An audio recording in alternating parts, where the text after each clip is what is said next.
Time is a very difficult thing to pin down. There's a famous saying of St. Augustine of Hippo that when he was asked, "What is time?" he said, "I know what it is, but when you ask me, I don't." And yet it seems absolutely fundamental to our life. Time is money, we say. I don't have enough time. Time flies. Time drags. And I think we should go into the question of what this is, because in our ordinary common sense, we think of time as a one-way motion from the past, through the present, and on into the future. And that carries along with it another impression, which is to say that life moves from the past to the future in such a way that what happens now and what will happen is always the result of what has happened in the past. In other words, we seem to be driven along.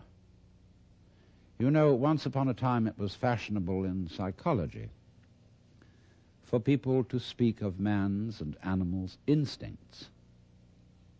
That we have, for example, an instinct for survival, an instinct to make love, and so on. But nowadays that word has become unfashionable, and psychologists tend instead to use the word drives, and to speak of the need for food as a drive, the need for survival or for sex as drives. And that's a very significant word, because it's brought out, isn't it, by people who feel driven. I must say personally, if I feel hungry, I don't feel driven.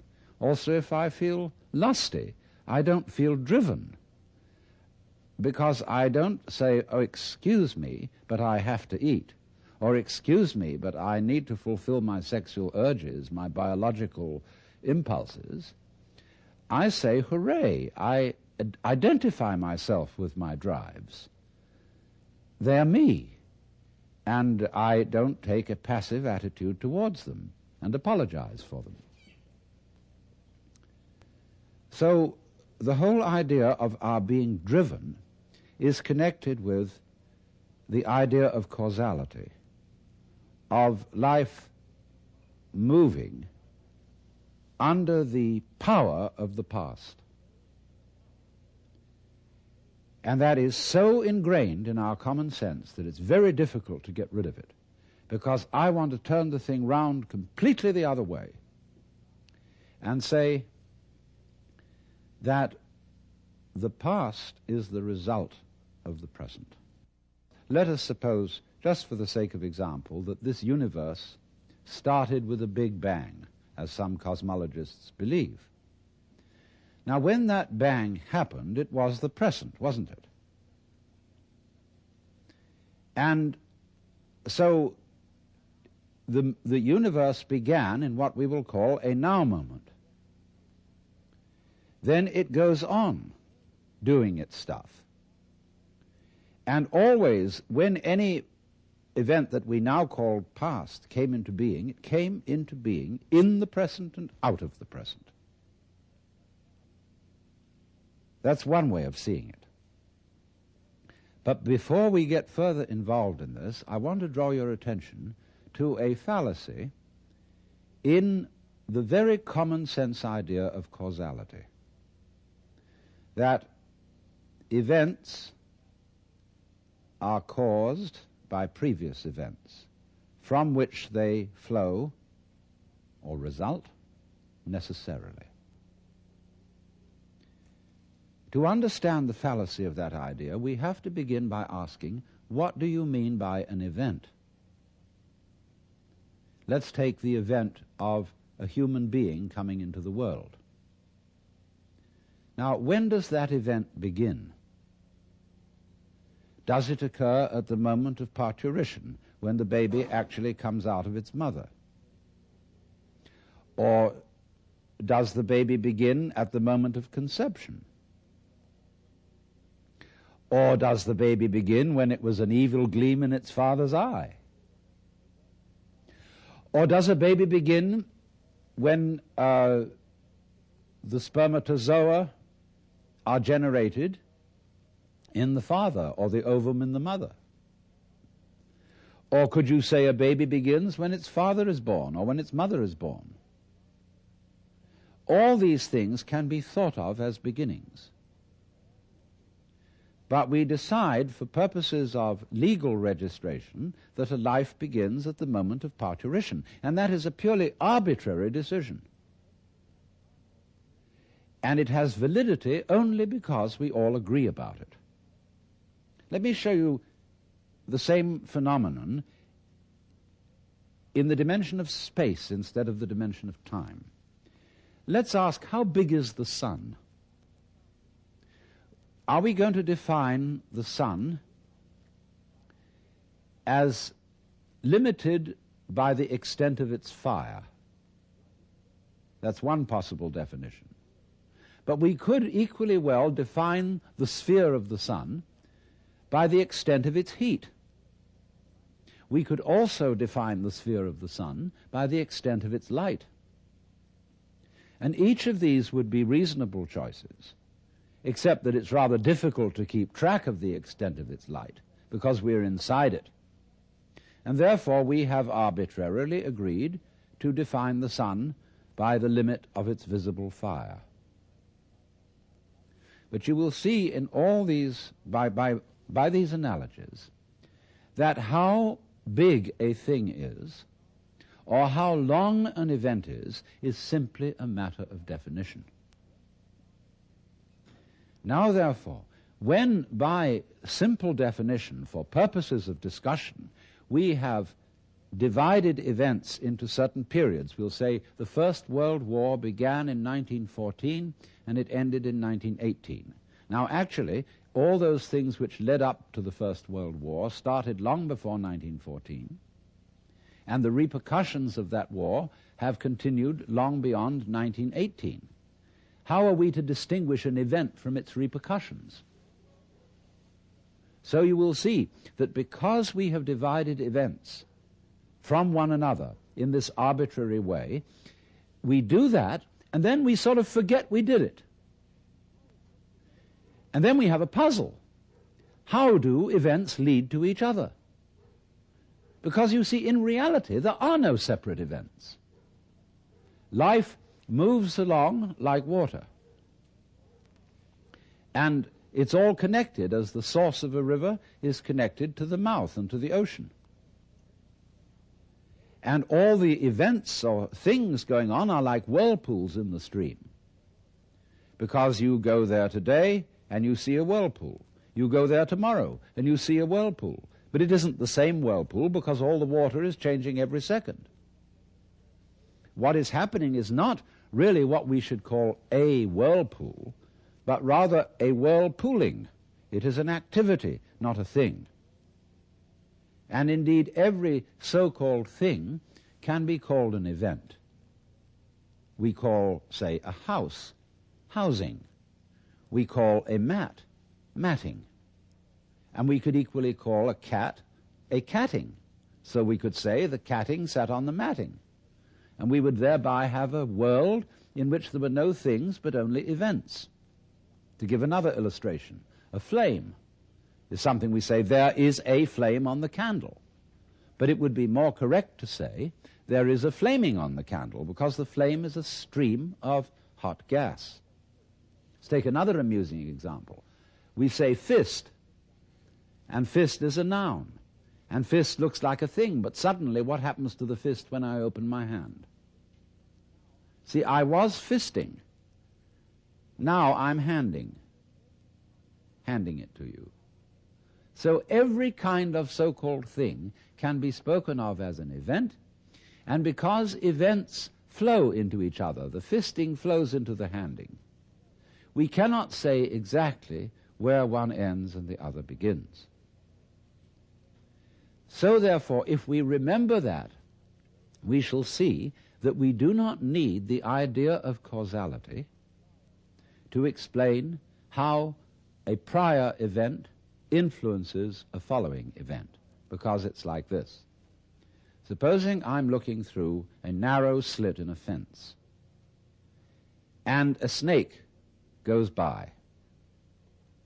I've never seen a snake before, and this is mysterious. And I see through the slit in the fence first the snake's head. Then I see a long, trailing body, and then finally the tail. I say, well, that was interesting. Then the snake turns round and goes back. And again I see first the head, and then after an interval the tail. Now, if I call the head one event and the tail another, it will seem to me that the event head is the cause of the event tail,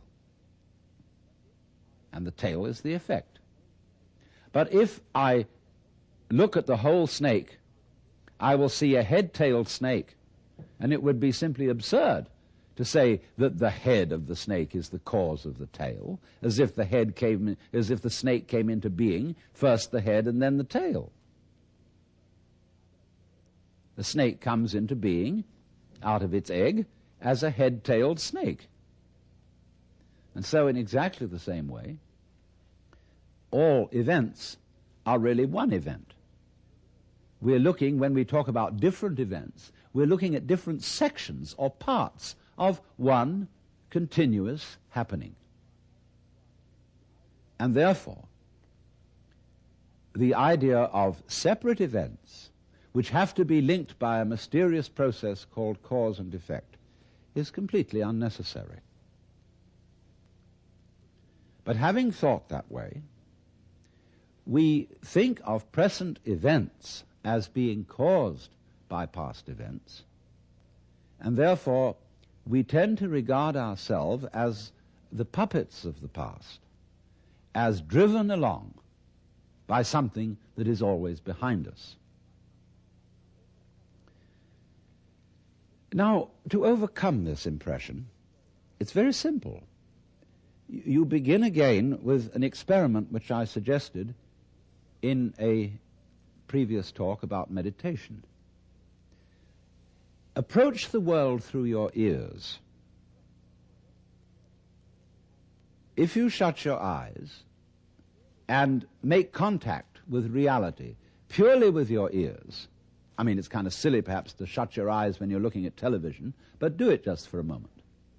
And you will realize that the sounds you are hearing are all coming out of silence. You hear,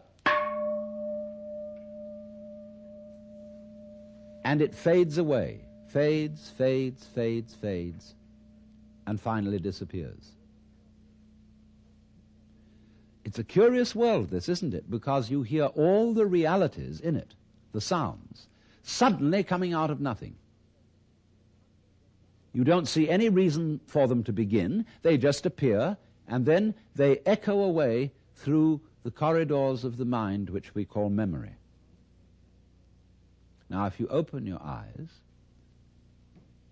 it's a little harder to see this with your eyes because, unlike sounds, the eyes sound static. Or rather, they look static. Everything looks still to your eyes. But you must understand that the world you are looking at, say when you look at a light, that light is vibrating.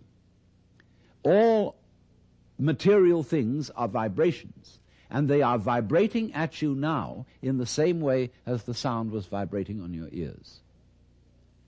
In other words, the present world that you see is a vibration coming just as the sound comes out of silence. The light is coming out of space. It's coming out of nothing straight at you now and echoing away into the past. So the course of time is really very much like the course of a ship in the ocean. Because here's the ship, you see, and it leaves behind it a wake.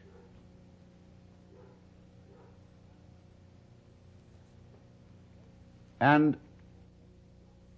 the wake fades out, and that tells us where the ship has been, in just the same way as the past and our memory of the past tells us what we have done. But as we go back into the past, and we go back and back to prehistory and we use all kinds of instruments and scientific methods for detecting what happened, we eventually reach a point where all record of the past fades away in just the same way as the wake of the ship. Now, the important thing to remember in this illustration is that the wake doesn't drive the ship any more than the tail wags the dog.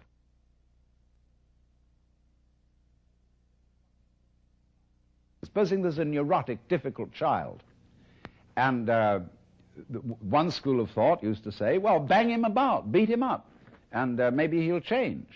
But then they said, oh no, that's not fair to the child to beat him up because it was his parents. They didn't bring him up properly. And so then they say, well, punish the parents. Well, the parents say, excuse me, but our parents were neurotic too, and they brought us up badly, so we couldn't help what we did. And so since the grandparents are dead, we can't get at them. And in any case, supposing we could, we would pass the whole blame back to Adam and Eve in the Garden of Eden. And they say they started all this mess. But then Eve would say, no, the serpent tempted me and I did eat, and it was the serpent's fault. Well, you know, when God, in the story of Genesis, asked Eve, didst thou eat the fruit of the tree whereof I told thee thou shouldst not eat? She said, oh, but the serpent tempted me, and I did eat. And God looked at the serpent, and the serpent didn't make any excuse. He probably winked.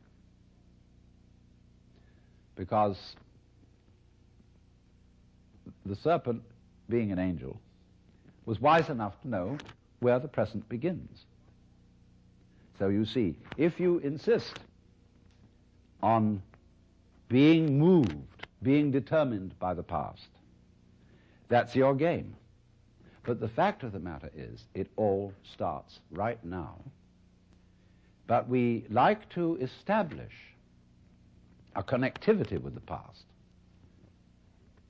because that gives other people the impression that we're sane. If you ask me then, why am I talking? Well, I could say I'm making a living this way, or I have a message that I want to get across to you. But that's not the reason. I'm talking for the same reason that birds sing and for the same reason that the stars shine. I dig it. Why do you dig it? Well, I could go on answering all sorts of questions about human motivation and psychology, but they wouldn't explain a thing, because explaining things by the past is really a refusal to explain them at all. All you're doing is postponing the explanation. You're putting it back and back and back and back, and that explains nothing. What does explain things is the present. Why do you do it now? Now, this is a slight cheat, because that doesn't explain it either. Because what happens now, just as the sound comes out of silence, all this comes out of nowhere. This is in connection with what I explained to you in another talk about the power of nothingness. All life suddenly emerges out of space, bang, right now. And to ask again, why does it happen, is an unprofitable question, because the interesting thing is not why, but what. What happens? Not why does it happen. I can say, well, I am doing this now because I did that then, and so I am producing for you a continuous line of thought. But actually I'm doing it backwards. I'm doing it always from now and connecting up what I do now with what I did so that you can see a consistent story. If I define myself as the whole field of events, we'll say the organism-environment field, which is the real me, then all the things that happen to me may be called my doing. And that is the real sense of karma. But when we speak about freedom from karma, freedom from being the puppet of the past, that simply involves a change in your thinking. It involves, in other words, you're getting rid of the habit of thought whereby you define yourself as the result of what has gone before, and instead get into the more plausible and more reasonable habit of thought, in terms of which you don't define yourself in terms of what you've done before, but in terms of what you're doing now. And that is liberation from the ridiculous situation of being a dog wagged by its tail.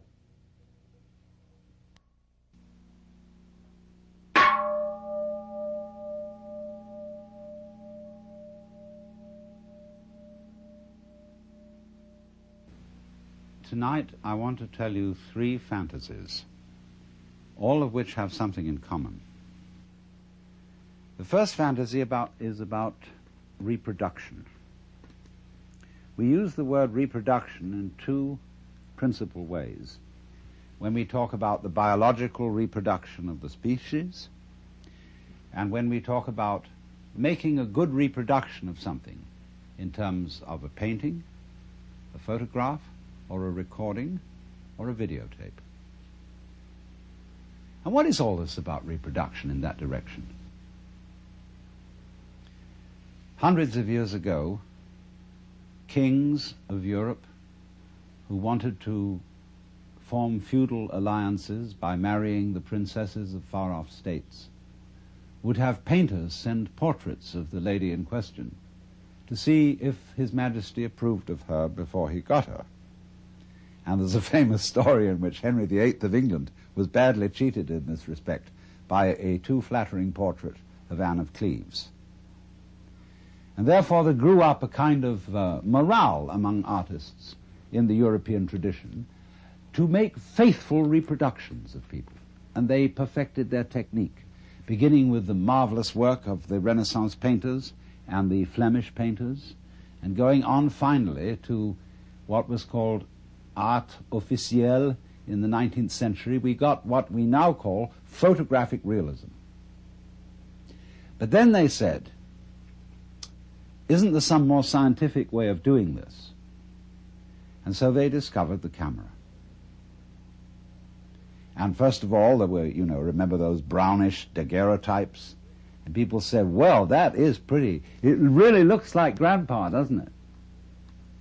And then they said, but there are several things missing. It isn't colored. So first of all, they tinted them. And then they said, well, it's real lifelike. But then they went on to say, but there are some people whose whole style of life, whose personality is in the way they move. And if you just take a static shot like that, the personality isn't there. It's the way they go. So they said, we've got to have some way of making people move. So they invented the movies. And I remember when the first movies came out, they were all going everybody was going, in a jerky way. Then they smoothed it out and they said, oh, that's real lifelike. But they said then, but there's another thing about reproducing people, which is that they talk, and a whole lot of their personality is in the voice. So can't we have them talking at the same time that they move? So they invented the talkies. And then to get it more lifelike still, they colored them. They said, wow, now we're really getting somewhere. Then, to make it even more real, they put it in 3D. And you had to wear sort of spectacles over your face to see it that way. But then they went on to say, why is it that every time we want to see one of these things, we have to go down to the center of town? Can't we have it all at home? And so television came on. And in television, they first of all started out with black and white, and it was kind of like Robert Benchley once described the cuts in French newspapers as all looking as if they'd been made on bread. Well, that was television at a certain period. And then they improved it, and then they colored it, and that's where we are now. Not quite. Because somebody has come out with the thing that we shall all be seeing soon, which is the hologram. A television image produced by laser beams, where you see a three-dimensional figure out in the air in front of you. I say, isn't that marvelous? Whew. And then, but of course, when you go up to it and you put your hand on it, your hand goes right through it. You can't touch it. And you see, that was always the trouble with television. because you look at whatever you're seeing behind a screen. It's intangible, it doesn't smell, and it won't relate to you. So these are further problems to be solved in the techniques of electronic reproduction. And they'll do it. They'll first of all manage a way in which the electronic emission sources can solidify and make the air vibrate so that you go up and you touch the figure and you won't be able to push your hand through it because the air will be going faster than your hand. Imagine that. You can actually, if there's a beautiful dancer on the television, you'll be able to go up and embrace her. But she won't know you're there. And she won't respond to you. And you'll say, well, that's not very lifelike. Just as they once said, if the photograph doesn't move, it's not very lifelike. If it doesn't talk, it's not very lifelike. They'll next say, if the reproduction in 3 dimensions solid doesn't respond, it's not very lifelike. So they'll have to figure out a technique for doing that. What will they do? Well, I tell you. Sitting in your home, where you're watching the scene on a kind of stage now, not on a screen, there'll be a TV camera observing you. And that TV camera will report back everything you do into a computer. And the computer will so manage each bit of information, that's to say, each tiny little granule unit of information going into the image that you're looking at, that it will immediately decide what is the appropriate response to the approach that you are making to the image. Won't that be crazy? You know, she may slap you in the face and she may kiss you. You never know. But then, they say, no, this is still not really the kind of reproduction we wanted. What we wanted when we looked at this scene is to be able to identify with one of the characters. We wanted to not just watch the drama that's being performed on the stage in front of us, but actually get into it. And so we want to be wired in with electrodes on the brain so that we will actually feel the emotions of the people acting on the stage. And so eventually we will get absolutely perfect reproduction. And we will be able to see that image so vividly that we shall become it. And so the question arises, could that be where we are already? Are we a reproduction which over the centuries of evolution has worked out to be a replica of something else that was going on, and we are where we always were? Now, the next fantasy concerns the idea that every living being thinks it's human. And that means a plant, a worm, a virus, a bacterium, a fruit fly, a hippopotamus, a giraffe, a rabbit. That all these beings, wherever they feel out from, as we feel out from our bodies, feel that they're in the middle. That is to say, wherever you look, you turn your head around, and you feel you're in the middle of the world. You feel you're the center. And a rabbit or a fruit fly feels that it is a center. And it has around it a company of associates who look like it. And therefore, this creature knows that these are the right people, just as we know when we look at human beings. They're the right people. They are one of us. Only, of course, we have to make distinctions because you never really know that you are you and that you are really in the right place unless you can contrast yourself with some other people who are, after all, not quite in the right place, and some other people who are very much in the wrong place. And then, through having this succession of comparisons, you know that you're okay. Well, the insect has exactly the same arrangement. Well, you say, well, insects and things like fishes, they don't have any culture? What do you mean, fishes being civilized and being entitled to consider themselves as humans? Well, let me put the argument from the fish's point of view. Fishes say, human beings are a mess. Look what they do. They can't exist without cluttering themselves and carrying around all kinds of things outside their bodies. They have to have houses and automobiles and books, and records and television and hi-fi equipment and stuff, endless stuff, and they litter the earth with rubbish. So think of a dolphin. He isn't really a fish because a dolphin's a mammal, but a dolphin's point of view towards the human race. Dolphins spend most of their time playing. They don't work because the grocery is right there in the ocean, whatever they need. And so a dolphin will catch up with a seagoing liner, and it'll get on the wake of the liner and put its tail at an exact angle of 26 degrees. And in so doing, the liner will carry the dolphin along. The dolphin will make circles around the liner just for fun, playing all its life in the water.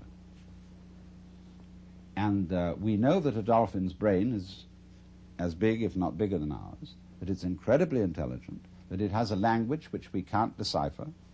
And the person who knows most about dolphins in the United States, Dr. John Lilly, is a friend of mine, and he said he came to the conclusion that dolphins were too smart to tell us their language. So he abandoned this project. He said he would no longer keep such a highly civilized being in the concentration camp of a zoo, and that it should go back to the ocean.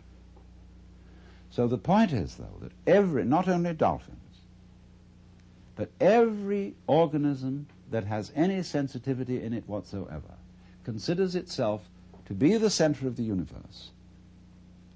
Now, it has its problems. There's a Zen poem which says, "The morning glory which blooms for an hour differs not at heart from a giant pine that lives for 1,000 years." In other words, an hour is a long life to a morning glory. 1,000 years is a long life to a pine. And our 80 years and 10, or as the insurance company's actuarial tables put it, somewhere between 65 and 70 years as an average human life, seems about the right length of life. I mean, there are people who want to go on and are in quest of immortality and have their bodies frozen in case there should develop in the future some technique by which they could be revived. But I really don't go for that idea, because nature has mercifully arranged the principle of forgettery as well as the principle of memory. If you always and always and always remembered everything, you see, you would be like a piece of paper which had been painted over and painted over and painted over until there was no space left and you wouldn't be able to distinguish between one thing and another. It's like when a whole bunch of people start to scream and make noises and out-scream each other, and soon you can hear nobody. So in that way one's memories become screams, and nature mercifully arranges that the whole thing be erased, and you begin again. You see, it doesn't matter in what form you begin, whether you begin again as a human being, or as a fruit fly, a butterfly, or a beetle, or a bird. It feels the same way that you feel now. So we're really all in the same place. And we all have above us things much higher than ourselves. And we all have below us things that we feel are much lower than ourselves, just as there are things out there on the left and things out there on the right, and things in front and things behind. Because you're the middle. You're the middle everywhere, always.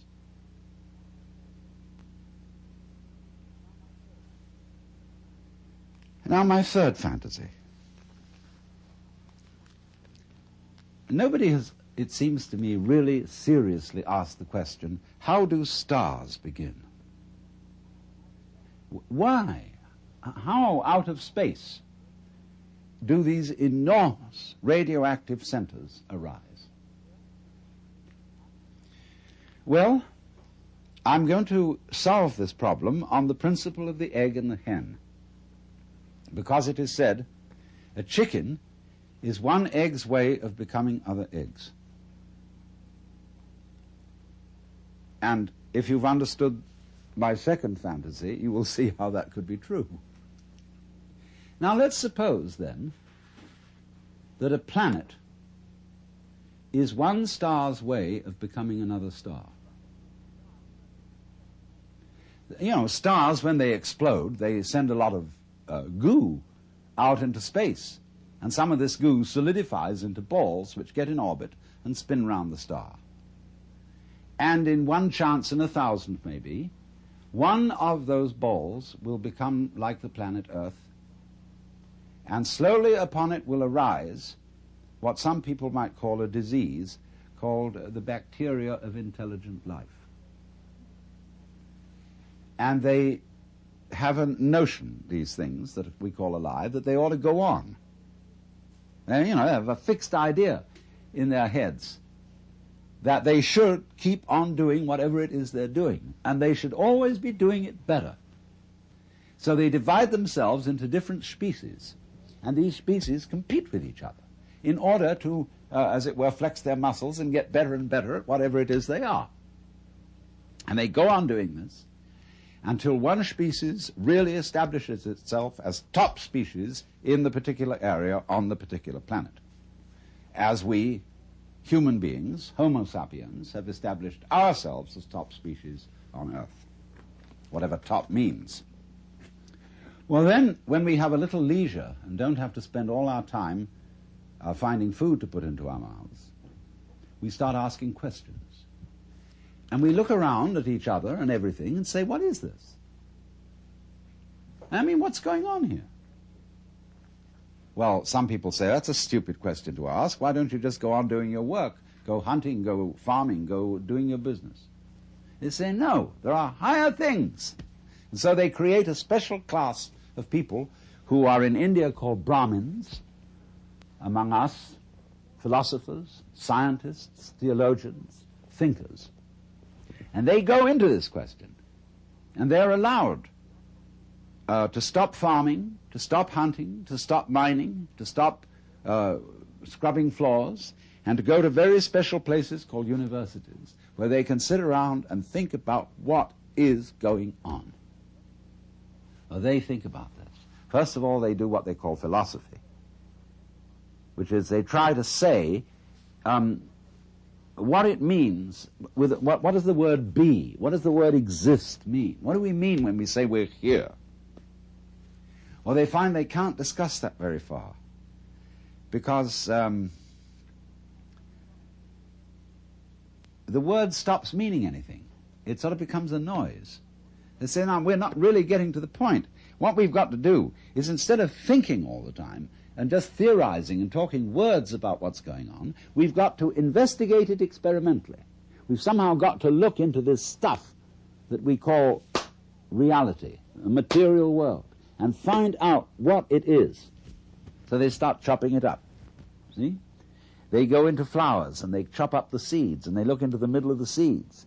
They find something there and then they have to get a magnifying glass and look in on that and get smaller and smaller and smaller. And they reason they must eventually come to some particle called an atom.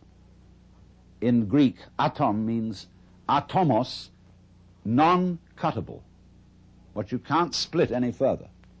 So they come down to the atomos, that than which there is no whicher, they thought. But then they found they could split that atom. They could find the electron, the positron, the meson, etc., etc., etc., forever.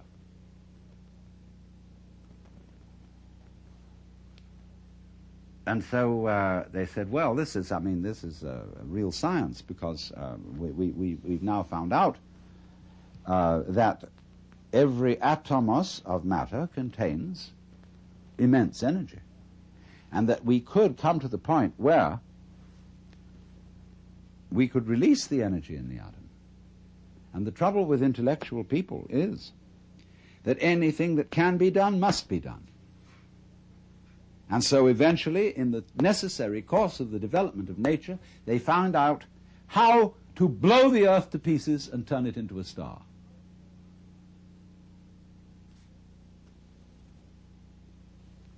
So that may be, you see, how stars originate. They have planets, like chickens have eggs, and the eggs burst and turn into chickens. And planets burst through the agency of intelligent life and turn into stars, which throw out other mud balls, which some of which stand a reasonable chance, about as reasonable a chance as, say, any male spermatozoon stands when it enters the female womb of becoming a baby. 1 in a million. And those spermatozoa are in exactly the same position as the planets and the stars. Now, I tell you, this is a fantasy. But you may ask me, isn't it a rather unpleasant fantasy? Aren't things going the wrong way, the wrong direction? In other words, if the whole point of life, I mean, this tender biological substance with all its tubes and filaments and nerves, which is so very sensitive, if all this is to end up in fire, into an absolute blaze of light, don't we say, oh, what a shame? Is that the way it ends?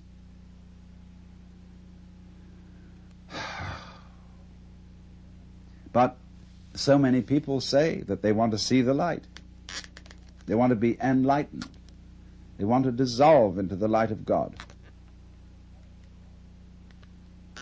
And then when they've done that, all over again, the process goes on, and it blows out those mud balls. And here are planets, and here once again, you're a baby, you're a child, the flowers are brilliantly colored, the stars are gorgeous, the smell of the earth, the sound of the rain, everything is marvelous once again. And once again you see the other, the man, the woman that you love, as if it had never happened before. It all starts over again. And as it goes on, it gets more and more intense. All the problems get more and more problematic. And you find you're wrestling with something you can't control.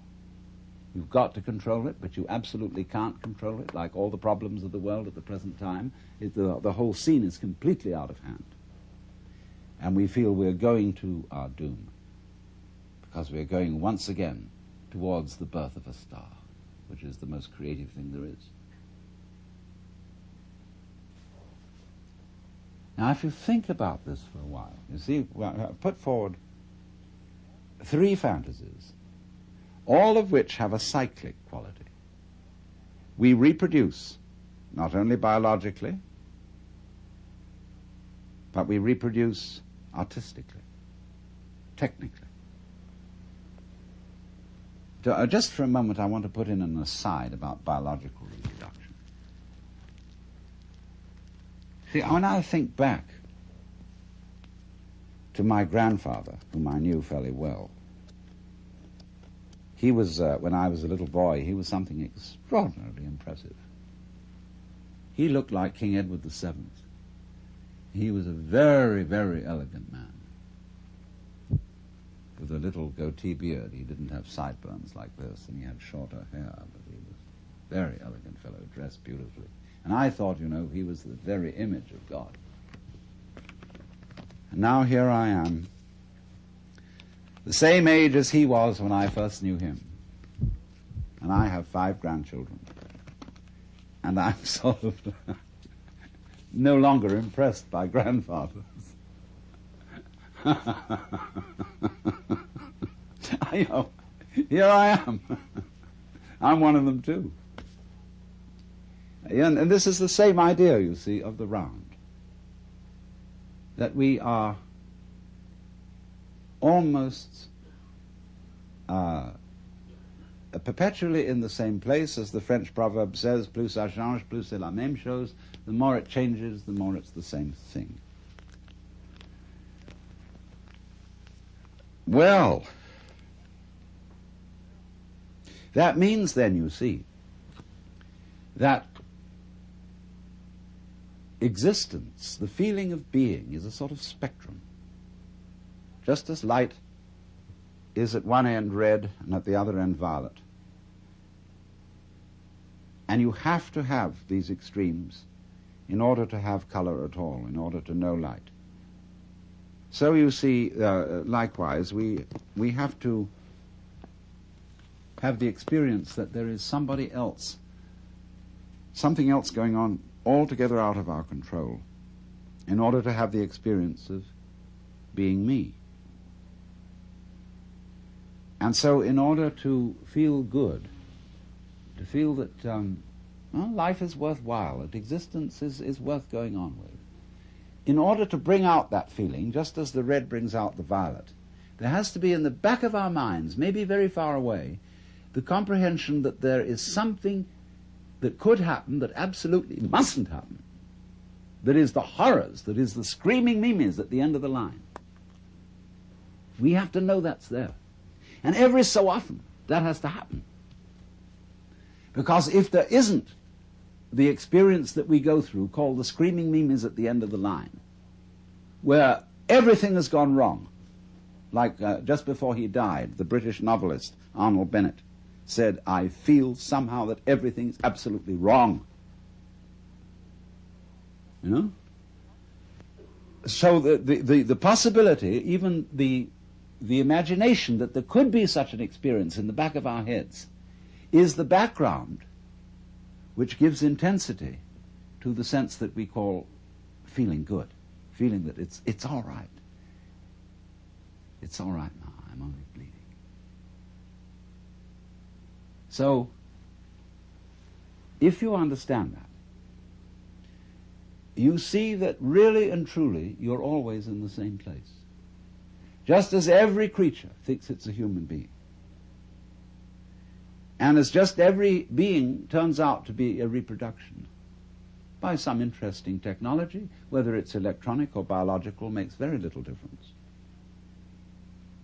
And just as it may be, I don't know, planets are stars' ways of becoming other stars, and so on, and so on, and so on. But the moral is, you're always in the same place. And what is that place?